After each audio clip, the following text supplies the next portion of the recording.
Thanksgiving and Christmas, the season of chaos, if you've been down the street to the Sawgrass Mills Mall, the season of frantic shopping, trying to get everything done before the end of the year for businesses, trying just to hang on, trying to keep the kitchen clean, trying to hang up Christmas lights. It's a time that's unlike any other time in our society. It's a time of great rejoicing. We've just come through Thanksgiving. We are looking squarely at Christmas. There's much to rejoice and celebrate about. But with this, we also must realize that there are many who struggle to give thanks during this season. There are many whose hearts are heavy and burdened through either the loss of a loved one or personal struggles or illness or sickness. There are many who struggle during these seasons to see and to give thanks. Some seasons are harder than others. But today, as we begin our series through the book of Ruth, Redeeming Ruth, I want us to begin by looking at the call to trust the bitter providence of God. To trust the bitter providence of God. I'll give you a little background to the book of Ruth. The book of Ruth is found in the Old Testament. So if you got your Bible, it's in the beginning. It's the 8th book in. It's a very small book, so if you go fast, you'll miss it. It's right after the books of Joshua and Judges. You find this little 4-chapter story called Ruth. A beautiful story. A love story. It's one of the 2 Old Testament books that bear the name of a female. Ruth, and the other is Esther. Yes, thank you. Some of us paid attention in Sunday school and learned all the Bible quizzing answers. You have the book of Ruth. It's an awesome story. It's a beautiful story. We're going to be looking at it over the next 4 weeks, 1 chapter each week. As we walk through this, we're not only going to see the profound blessing of God in their lives, but we're also going to find great encouragement for our own souls. I'm going to tell you a little bit about this book as we begin. Ruth, being in the Old Testament, is set in the time of the Judges. In fact, verse 1, which we'll read in just a minute, says, "It was in the time of the Judges, when the Judges ruled over Israel." If you know anything about the Judges, you know that that was not the happiest of times. The Judges pretty much recount cycles. Many people say that the book of Judges should just be called cycles, because what happened is the people of Israel would love and worship God. They would be on fire with God. They'd be really engaged with the worship, and then they'd get comfortable. They'd relax, and then they'd start to slide. They'd start to dabble in the paganism of their neighbors, and they'd start to worship idols. And then God would say, "We're not going to have any of this." And He would send judgment. He would send a people in to oppress them. Often the Philistines in the book of Judges would come in to oppress the people and would come in to do them harm. And then the people would realize, wait, we're not doing what we're supposed to. We are burdened by this oppression. When they cry out to God, "God, deliver us," and God sends them a judge. He sends them an Ehud or a Gideon or a Samson, which, hang on, next year we're going to be looking at some of these judges about the middle of the summer. It'll be a fun series as we walk through some of that. But then the judge would come in and bring mighty deliverance. The judges were military leaders primarily. Military leaders who came and led the people in battle, delivered them out of their oppression, and then they were back to worshiping God. They're back to celebrating God's goodness and worshiping there at the tabernacle. And then they got comfortable again. And we see this cycle repeat itself over and over and over again throughout the book of Judges, and is nestled within this time. Within this time of these terrible cycles, which progressively got worse and worse if you continue reading through the book, that we find the story of Ruth. Ruth is situated primarily in Bethlehem. We know Bethlehem today because that's where Jesus was born. We're getting ready to sing songs about, "Oh, little town of Bethlehem." But in this day and age, Bethlehem was not known for great things. Bethlehem, if you read through the end of Judges, which parents, I would encourage you not to read that to your children until they're a little bit older. It's pretty graphic. The end of the book of Judges has 2 characters that come out of Bethlehem, and let's just say their stories are not glowing. It's terrible for the people. The book of Ruth comes in, not only looking for the redemption of Ruth and Naomi, who we'll meet here in just a second, but the redemption itself of the city that would bring forth the Messiah. Something good was going to happen in Bethlehem. And we see the book of Ruth beginning to take shape. Now, before we dive headlong in, we need to understand that this book of Ruth is about Jesus. And it's also written for your instruction. This book of Ruth is ultimately about Jesus, and it's written for your instruction. Let me show you how this comes together. As people who are on this side of the cross, as New Testament people, as a New Testament church, as Christians, we must read the whole Bible as Christian Scripture. The whole Bible is Christian Scripture, and therefore we must understand this story of Ruth matters because Jesus died and rose again. That's why it matters for your life. It's not just great literature from antiquity. It's not just a great love story that kind of gives you that warm, gushy feeling. Okay, that's the only one. I'm the only one that does that for. Okay, no. It's written for our instruction. Hear what Paul writes to the Romans and then again to the Corinthians. Paul writes in Romans 15, verse 4. For whatever was written in former days was written for our instruction, that through endurance and through the encouragement of the Scriptures we might have hope. So here in the book of Ruth, Paul's saying this was written that you would have hope. This is written for your hope today, that you would hope in God.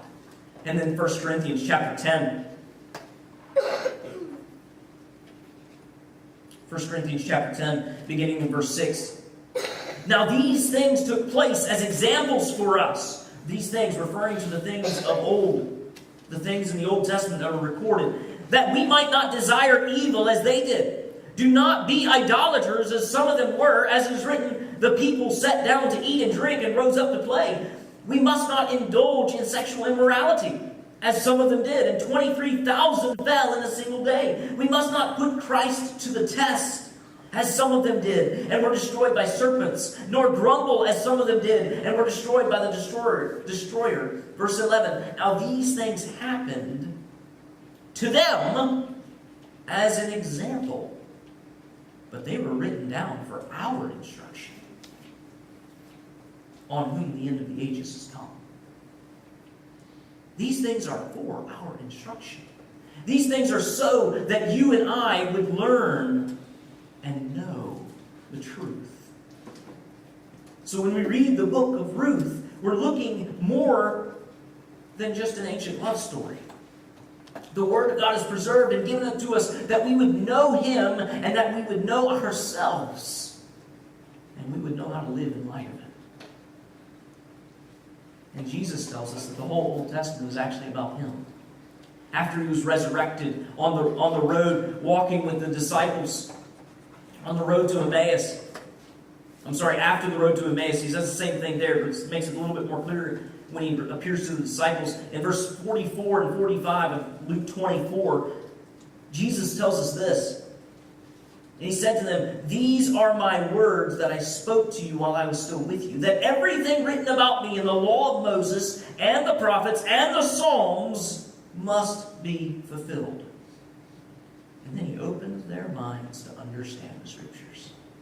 In other words, the whole Old Testament is pointing to me, is what Jesus says.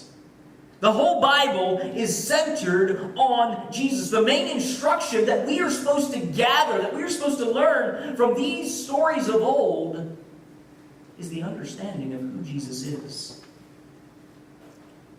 and what He's come to do. The book of Ruth matters because Jesus is alive today. The book of Ruth matters for your life because Jesus is on His throne today. So with that, let us begin by looking at Ruth chapter 1. Ruth chapter 1. And I'm going to read a few verses and then just kind of tell the story a little bit, then read a few more and tell the story a little bit as we walk through this, and then we'll draw it all to a couple of application points here at the end. Ruth chapter 1, verse 1. In the days when the judges ruled, there was a famine in the land. And a man of Bethlehem in Judah went to sojourn in the country of Moab, he and his wife and his 2 sons. The name of the man was Elimelech, and the name of his wife, Naomi. And the names of his 2 sons were Mahlon and Chilion. They were Ephrathites from Bethlehem in Judah. They went into the country of Moab and remained there. But Elimelech, the husband of Naomi, died, and she was left with her 2 sons. These took Moabite wives. The name of one was Orpah, and the name of the other, Ruth. They lived there about 10 years, and both Mahlon and Chilion died. So the woman was left without her 2 sons and her husband.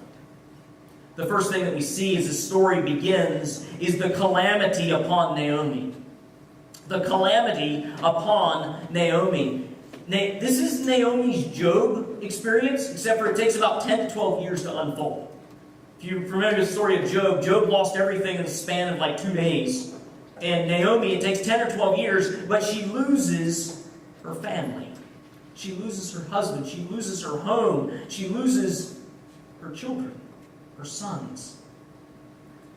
Not only does she move away from all that she has ever known, now she is left alone. Her sons, after her husband dies, marry Moabite women. And this may sound like a good, positive thing, but remember, this is a good Jewish mama who wants what's best for her children, and she knows that when they marry these Moabite women, it's breaking the law of God and will not bring the blessing of God upon their family. So even in that, there is great struggle. It was against the law of God for these 2 sons to marry non-Jewish women. And then this was not a racial issue. This was a religious issue. Because as we see throughout the Scripture, if a man marries a pagan woman, he begins to worship pagan idols, and vice versa. Even Solomon, the wisest man who ever lived, fell into this trap. He married women who did not worship God, and therefore he fell into the trap of worshiping idols. And this is where Naomi finds herself. So now Naomi is in a strange land, with her sons married to pagan women, no doubt dabbling in idol worship, and 10 years later, her sons die as well. The calamity upon Naomi is profound. Remember, in this culture, a woman's protection and security was founded upon the men in her family. Her husband, her children, her father. That's where her protection, that's where her security was founded upon. Both Ruth and Orpah experienced infertility for 10 years. There was not even a grandson on whom to hang hope. The calamity upon Naomi was profound. By the end of verse 5, Naomi's picture of a perfect life had been smashed to shambles. We continue reading, picking up in verse 6. Then she, that's Naomi, arose with her 2 daughters-in-law to return from the country of Moab, for she had heard in the fields of Moab that the Lord had visited his people and given them food. So she set out from the place where she was with her 2 daughters-in-law, and they went on the way to return to the land of Judah.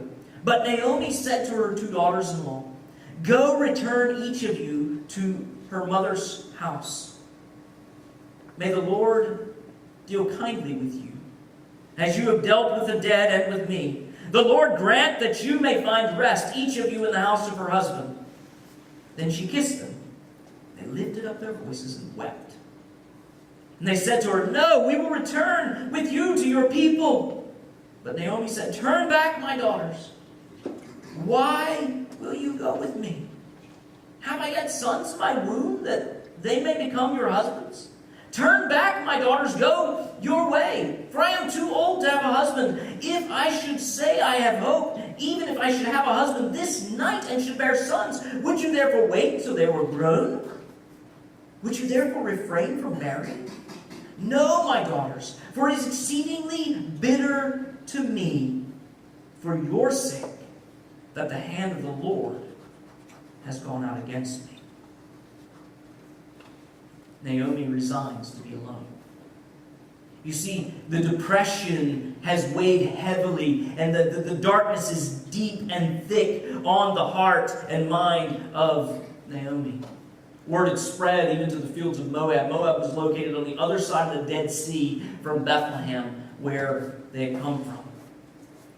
Word had spread that the famine had gone and there's going to be a harvest in the field. The homeland is recovering from all the famine. And Naomi says, well, that's got to be better than here. So she gets up, and as they're preparing to go, the girls are gathering their stuff. The daughters-in-law are gathering their stuff, and they begin to take some steps. And then she turns and says, just go back to your homes.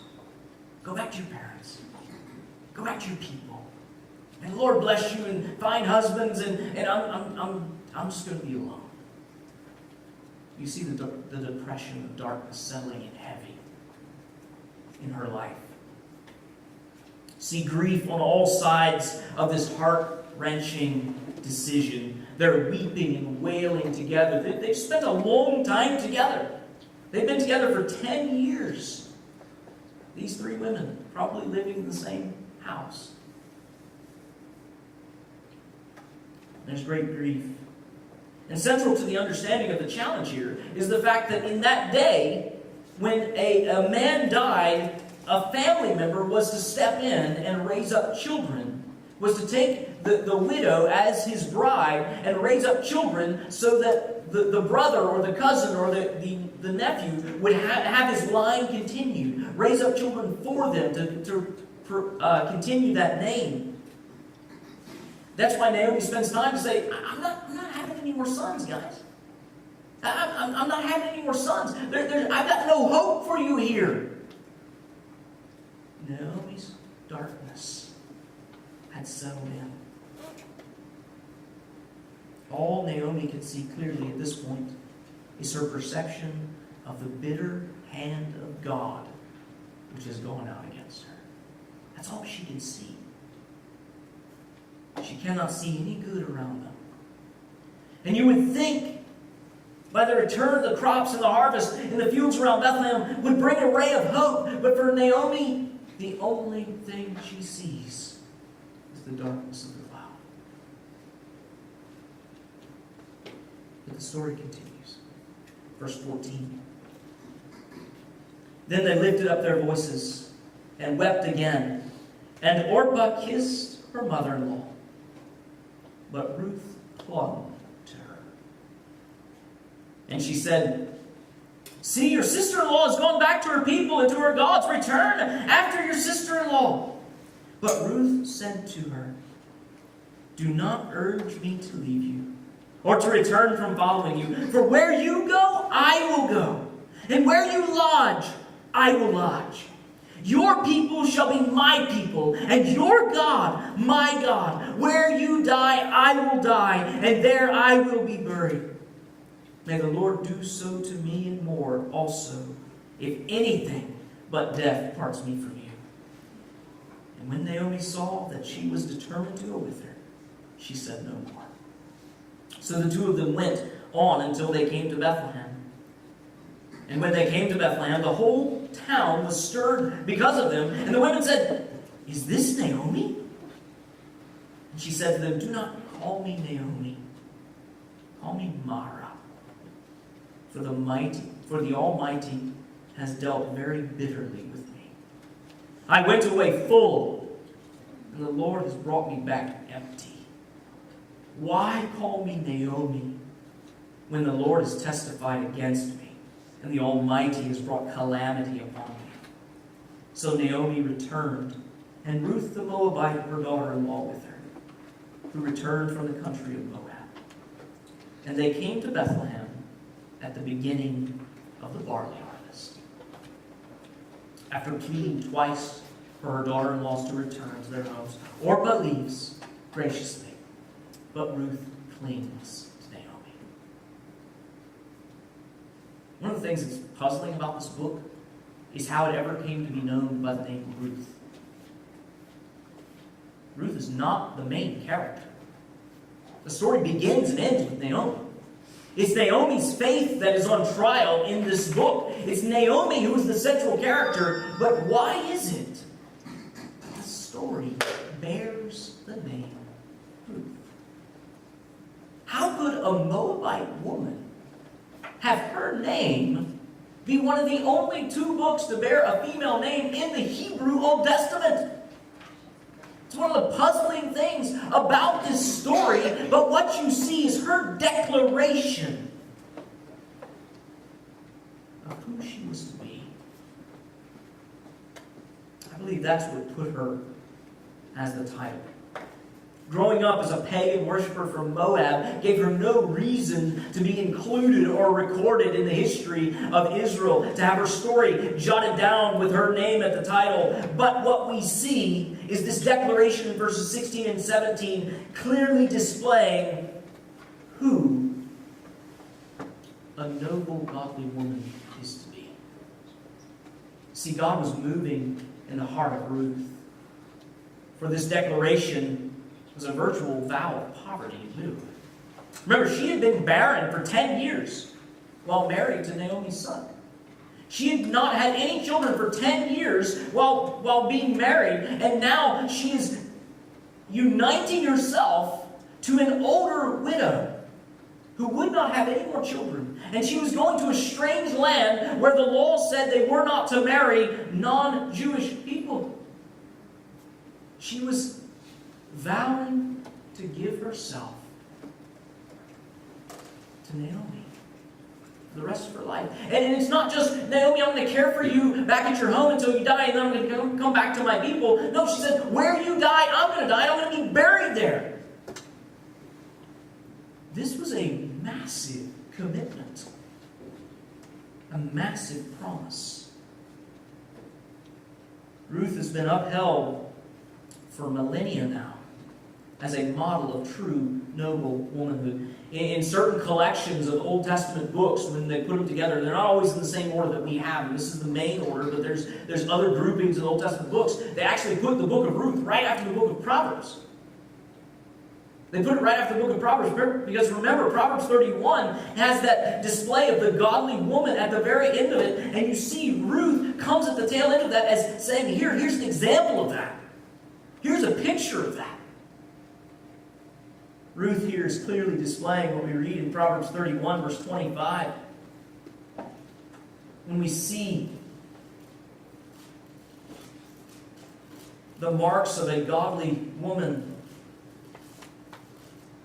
in these words, strength and dignity are her clothing, and she laughs at the time to come. I don't think there's a whole lot of laughter going on there, but it's the understanding that she's not afraid. She's not fearful. But rather she looks with faith upon what is ahead. Naomi gives up trying to dissuade Ruth from coming with her. And the two of them journey to Bethlehem. And it was quite the reception, but Naomi's depression is still dark and heavy. She shows up, and her friends, whom she had grown up with, said, "Hey, it's Naomi." And her words are, "Don't greet me with pleasantry." Naomi means pleasant. Rather, call me Mara. Call me bitter. Because I went away full, and now I've come back empty. The hand of the Almighty has dealt bitterly with me. But yet in all of this chapter ends with a blinding ray of hope. Because there was a harvest coming. A barley harvest. Perhaps the first one that they've had in 10 or 12 years. There was a harvest coming, and that ray of hope permeates as we launch into the rest of the book of Ruth. I want to draw one main point and several things that kind of build underneath that here this morning as we wrap up this time looking at the Word. The main point I want you to see today is the bitter providence of God is for your good. The bitter providence of God is for your good. The first thing that we have to understand under this is that if your theology can't handle both good and bad from the hand of God, then your theology is not good. If your theology cannot handle both good and bad from the hand of God, then your theology is not what the Bible teaches. Our God is not merely half of some cosmic dualism where he is in epic conflict for all eternity against some evil force or being equal to his power. A lot of people picture God as though it's like light and dark sides of the force, some sort of Star Wars mentality. That is not what the Bible pictures. God is not in epic conflict with evil. He is in conflict, but evil has no footing. Evil has no sway. God is not sitting there trying to defend his castle as though it's in danger. Job, who suffered more than us and more than Naomi, said this when his wife told him to curse God and die. Out of Job's lips came these words. In Job chapter 2, verse 10, but he said to her, you speak as one of the foolish women would speak. Shall we receive good from God, and shall we not receive evil? And it's telling how this verse ends. In all this, Job did not sin with his lips. God is not the author of evil. He's not the creator of evil. He does not sin. But he uses evil and calamity and disaster to accomplish his perfect plan. And we must understand that our God is bigger and greater and mightier than the worst atrocities that have ever been committed across this planet. Much of South Florida is celebrating this weekend because Fidel Castro passed away. Much of South Florida is celebrating the end of that regime. Fidel Castro wreaked havoc across the island nation of Cuba. Did many atrocious, horrendous things against his own people. But he was not outside of the sovereign hand of God. So many of us like Jesus picking up children and blessing them on his knee. But we can't handle when he goes outside and braids a cord of whips and comes back into the temple, turns the table, and clears it out. We can't handle when he goes and looks at the fig tree and curses the fig tree so that it withers to its roots. We've got to understand our God is bigger than our nice little perfect boxes. I love the description C.S. Lewis captures when he's describing the lion Aslan in the Narnia series. When he speaks of Aslan, it comes across in different ways, but it's this idea, Aslan, the lion, who is the God figure in the Narnia series. This massive lion, he's a good lion, but he's not safe. He's good, but he's not safe. And that's a very helpful description for us to gather when we begin to think about our God. He is a good God. He has promised to love faithfully and steadfastly his people, but he is not safe. He's not tame. He doesn't fit in your box or on our leash or do all the things that we think, this is what God should do. No, he does what he knows is best. He's not a genie in a lamp waiting to pop out and grant our wishes. He is the absolute sovereign ruler of all that is. He is on his throne, and there is not one single rebel molecule in the universe that is outside of his control. This is your God. This is the God of the Bible. This is the God of Ruth and Naomi.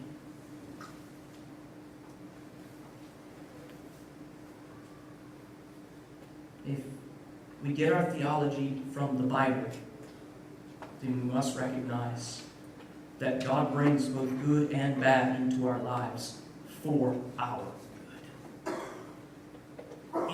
If we don't have this category, then there's no hope in that.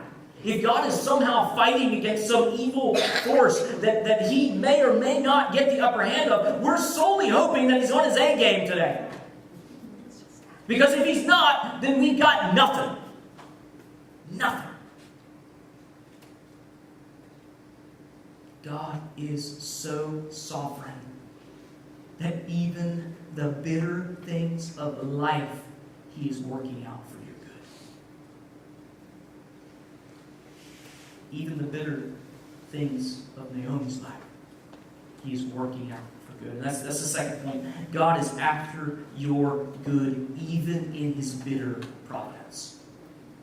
He is after your good. Naomi saw only the bitter hand of God at work, but that is only because she didn't know the end of the story yet. She couldn't see far enough to see the goodness of God in what He was doing. If we fast forward to the end of the story, we realize that Naomi would soon be the joyful grandmother of a little baby named Obed. Well, that's not really as exciting as I thought it would be. No, it's very exciting, because Obed would be the father of a man named Jesse, and Jesse would be the father of this little shepherd boy named David, whom we know as king.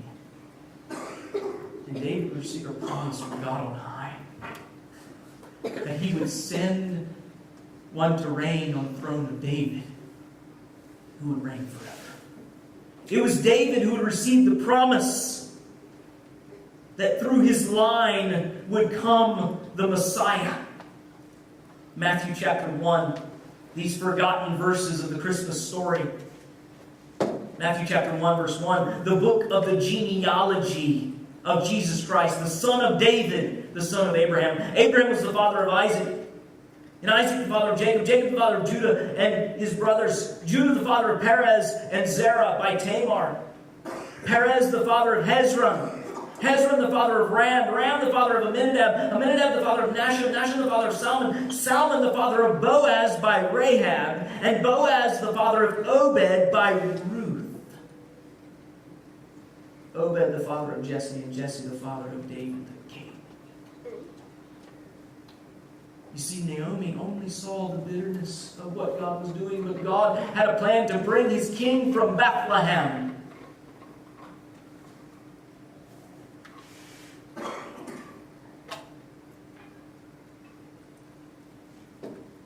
Naomi, in the bitterness of God's providence, is being guided by God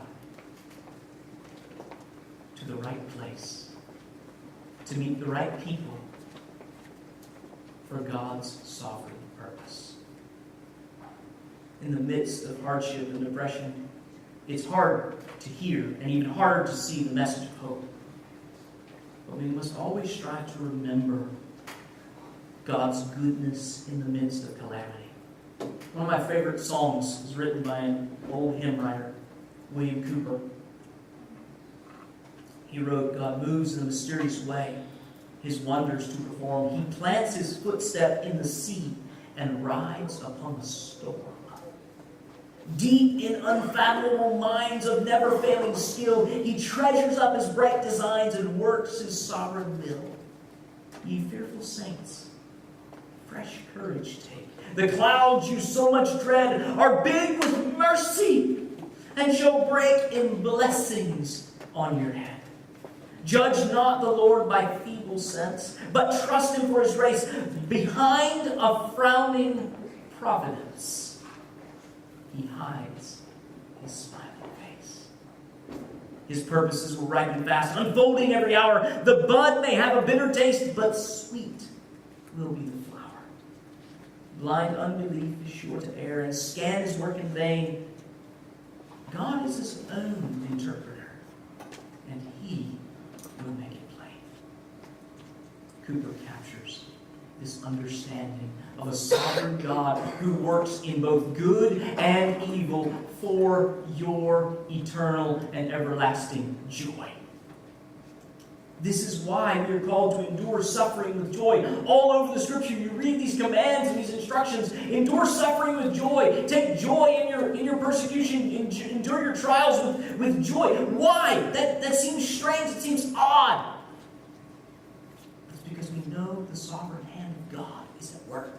In His bitter providence in your life, He is working it for your good. And some of you here today are deep in the pains of the bitter providence of God. Hear and remember that He is after your good. He is after your good today, even in the hardship, even in the suffering, even in the pain. Why? Point number 3 under this is that God delights in weaving together your brokenness. God delights in weaving together your brokenness. I've got a friend who's a church planter here in Broward County, further east, and he's planting the Mosaic. It's a trendy church name, but if you ask him why, you say, why'd you call it Mosaic? He says, it's because God is good at taking broken pieces and making something beautiful. God is good at taking broken pieces and making something beautiful. There's a biblical pattern that we must recognize. It's only through brokenness that God ever brings rescue. Just think about it. Name me a major Bible character who did not have massive trials, massive sufferings, massive failings before God used them in a mighty way. Not a very long list. We're talking about major Bible characters. Every one of them face their own weaknesses, their own shortcomings, their own sinfulness, their own failings before they're ever used by God for something great. God works through our brokenness to bring about His bright designs. In fact, the gospel itself begins with Jesus offering Himself to be broken, to suffer for your sins and mine. The gospel itself displays that God works through brokenness to bring rescue. The gospel itself is the definition of God taking pain and making it joy. Jesus Christ came to this earth, what we celebrate at Christmas time, not to sit on a kingly throne, not to be fed with a silver spoon, although He rightly deserved all that and more. But He came to this earth to suffer and die for your sins and mine. Every offense that we have ever committed and will ever commit against the sovereign God, Jesus hung on the cross and died for. He was broken so that you could be rescued. He suffered so that you could find life. And here's the thing, no person has ever trusted the good news of Jesus until they are first broken by the bad news of their own sin. Every single one of us in this room has a sin problem. Me, you, every one of us. We all have a sin problem because we all have a natural bent and propensity, both in our actions and in our desires, to do the wrong thing. We all have rebelled against God's perfect sovereign rule in our lives, and we are deserving of nothing but God's wrath. But Jesus Christ came to bring you from the judgment you deserve and give you His everlasting reward. Jesus came to rescue you from the brokenness and give you the freedom of life with Him. Friend, everyone in this room is broken. Come to Jesus, and He will take the broken pieces of your life, your sorrows, and give you joy as you watch Him weave them back together. He will take the broken pieces of your life and weave it together according to His perfect plan, so that you will not see your perfect plan for life, but you will see His glory in the broken pieces of your life. You will see His perfect plan in weaving your life into the story of His redemption of His church, His people. Christian, are you having trouble seeing the ray of hope this morning? Christian, are you beaten down by seeing only the bitter providence of God like Naomi? Come and bring your broken pieces and watch Him make something marvelous. Bring your brokenness, and He will reassemble the shattered picture of your perfect plan to reflect His perfect glory. See, the bitter providence of God is for your good. He's after your good in it. And He is a master at taking what is broken and mending it. See, as Naomi and Ruth returned to Bethlehem, the sun was beginning to shine into their story. The story only gets better from here. This is the darkest and heaviest of the week. So we walk through the book of Ruth. More than 1,000 years later, a young couple from Galilee would come into Bethlehem, not to find harvest, but to pay taxes. Their simple life with simple joys would be turned upside down that night with the birth of Jesus, Naomi's greatest descendant. It was the birth of Jesus that brought life and light to the world, but especially for His mother Mary, it would be her greatest pain. The Gospel writer Luke records this for us in Luke chapter 2, verses 34 and 35. On the day Jesus was presented at the temple after birth, Simeon, a godly man who was looking for the Messiah, met them. Verse 34, and Simeon blessed them and said to Mary, his mother, Behold, this child is appointed for the fall and rising of many in Israel, and for a sign that is opposed. And a sword will pierce through your own soul also, so that thoughts from many hearts may be revealed. Mary had the delight of a new baby boy, a promised Messiah whom the angels had foretold. But it would not be without experiencing the bitterness of His suffering. As a mother watching her child suffer and die for the sins of the world. Trust God's bitter providence. He is after your good. God brings rescue out of our brokenness. And He is your rescue today. Here in just a moment, we're going to have time to respond. We're going to have time to deal with whatever God has laid upon your heart today. I'm going to be here at the front. I'd be delighted to pray with you, to encourage you. Some of you, no doubt, are in the throes of the bitter providence of God, dealing with the pains and the hardship. I'd be delighted to pray with you over that. Some of you are recognizing, perhaps for the first time, that there's brokenness in your life that has to be dealt with and can only be dealt with in the cross of Jesus Christ. Come to Him. Believe. Call out to Him and be rescued. Whatever it is, you respond to God during this time as we sing together. Let's pray. Merciful God, thank you for the bitter providence that you bring into our lives. Not because it's pleasant, Father, but because we know by faith that you are working for our good. Thank you that we can trust you because your designs are always right. Father, I pray that every person in this room would be comforted by the hope of eternity. That we would be comforted by the fact that you are on your throne. Father, I pray that you would especially help those who are suffering and hurting today.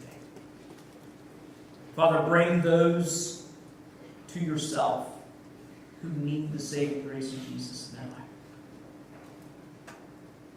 Be magnified as we respond to you. In Jesus' name.